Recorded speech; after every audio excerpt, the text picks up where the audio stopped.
week's Forex market preview. Hope everybody out there is having a great week last week and enjoying their weekend and getting ready to start the trading week off again.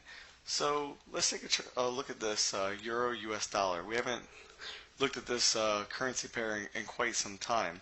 All right, one thing we want to pay attention to is if you look at the MACD indicator, it's basically hovering around the zero line. And you may say, why is that dangerous? We could get a big move up, we can get a big move down. That's absolutely correct, right? Basically, on a weekly chart, and remember, the higher the time frame, the greater the move could possibly be. So on a weekly chart, the distance it can cover is going to be a lot greater. Now, if we do indeed head up, we could get a monster move up. Okay, if we head down, we could be looking to come back down to these lows or even new lows. So right now, I don't like where MACD is. Now, if we look at this, we've been basically in a range for, quite a few months. Actually, if we go all the way back until here, we could actually mark off right up in this level. We've really been up in here for, last almost a year.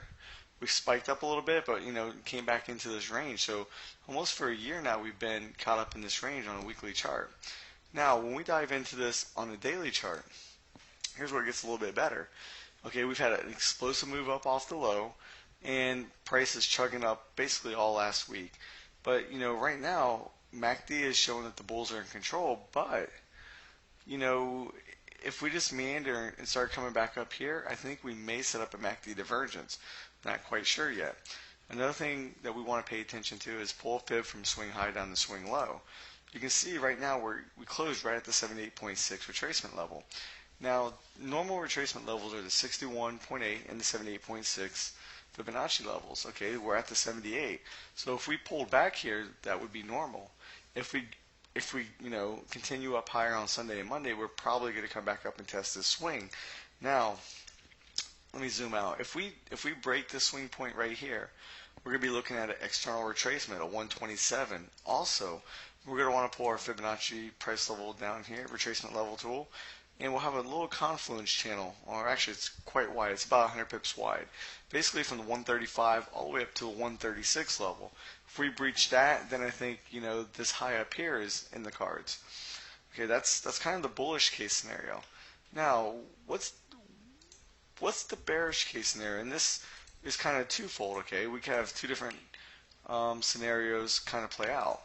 One, okay, let's assume that this is going to be a small pullback and a larger move up. Well, here's what we'd want to do. Here's what we want to do regardless. Pull our fib from swing low to swing high, okay? Let's see if we can get a retracement at least down to 38% or the 61 or the 78, okay? If we start getting down to 78, I'm going to get a little nervous that we're actually trying to come back down here and break out these lows and head lower. Okay, so we want to kind of keep this on the radar. If you're kind of in the camp that you think this is going to go higher, I really like to see this turn around to 38% or the 61.8. Now, for me, if I was looking to trade the euro, I would be looking to possibly put on a short position. But right here where it's at right now, and given all the economic news that we're going to have coming out next week, I want to wait and see how some of that plays out. See if we come up and spike this, or if we start heading down before the news. Okay, if we start heading down before the news, it might come right into one of our swing points and then give us a nice move up that we can catch off an intraday chart. Now remember, the longer something goes in one direction, the more susceptible it is to a pullback. So if the market was to pull back right here, right now, that would actually be quite healthy. And let's run some scenarios real quick. So we're going to assume that the market, this is the top. Now, if the market goes up a little bit higher, we'll have to adjust the fibs next week. Let's say we stop right at the 38% retracement. Okay, so if we zoom back out, look where this takes us. Just above our confluence channel. Okay, now if we pull this down to the 61.8 level, okay, now we're breaching right at the bottom of our confluence channel. Remember, our confluence channel is going to be the 135 to the 136 level. Okay, so that could be setting up an ABC pattern if we can come down into that level. Okay, so that's what's neat. I like to play a game of if I think price is going to go somewhere, how's price likely to get there? So I try to build a case and make a point. If price does this and we get a rejection of price off of this level, hey, guess what? I'm already ahead of the game. I'm already, looking for price to come down, and I'm waiting patiently to get a nice trading signal to participate on the up move.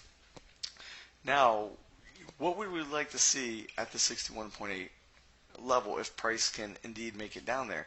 Let me remove this fib real quick just to clean up the charts a little bit.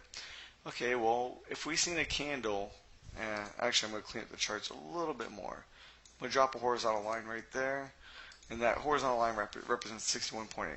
If we get a candle like this big bullish candle, that would definitely be good. Okay, if we get a candle like this hammer or this hammer, hey, that would still be good. Okay, but remember, if you get a big candle like this, it's kind of going to be late, so you're going to need to catch your intraday if indeed that's going to happen. I wouldn't say you'd be late, but your risk to reward ratios will get a little bit more skewed. If we can get a candle like one of these two, we can have a little bit better favorable risk to reward scenarios. Then if price does indeed start moving up, we can just start trailing our stops and see if we can take it up to the confluence channel.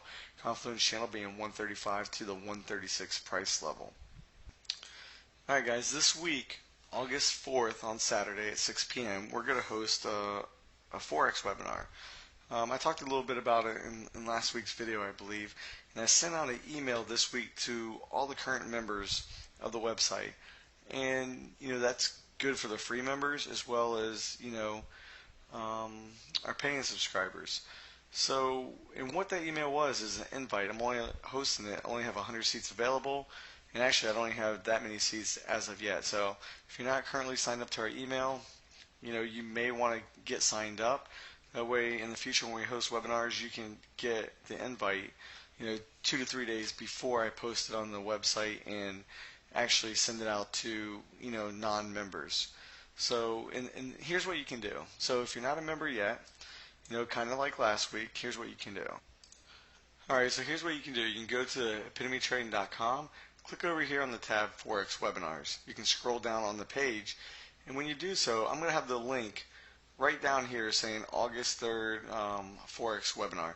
You can click that link, get an invite, and basically if you guys have watched the videos where I made 128 pips and another one where I made 82 pips, we're going to be going over that strategy that I used to extract those pips out of the Forex market. So, if you're looking to attend, you may want to register as soon as possible to ensure that, you do get a seat in the webinar. I will try to possibly record it, but in the past I have forgot to record the webinars before we start. So there's no guarantee that it will be recorded. It may or it may not. So if you're interested, I look forward to seeing you guys there. Now, next week, remember, we have lots of economic news real quick before I jump off. So let's go look at what that is.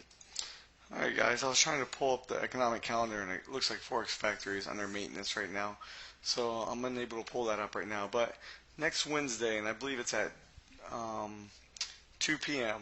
Eastern Time, New York time, we're going to have the Fed rate decision. So, that's going to be crucial. If they talk about raising rates, or if they do raise rates, which I don't think they will yet, but if they do, then, this pair will definitely, I wouldn't say definitely, but will most likely, head lower, trade lower.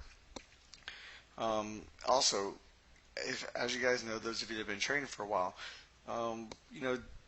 don't jump out in front of the rate decision, okay? And what I mean by that is usually we get a little bit of volatility in the mornings, and around 10:30, 11:30, it starts dying off. Don't go trying to force a trade before the Fed comes out. If you have a trade on and you got profits, you want to make sure that you may place your stops in the money. That way that you can't get taken out for a loss, and you still could get taken out for a loss with the extreme volatility that comes out during those news events and when they widen the bid-ask spread. Okay, so keep that in mind. It could turn out to be a nothing event, but we want to be prepared. So me personally, I'm not going to be placing any trades on Wednesday after 11 p.m. So hopefully no good trades set up, trying to tempt me. So like always, guys, I hope you guys enjoyed the video, and I look forward to seeing you guys at the webinar.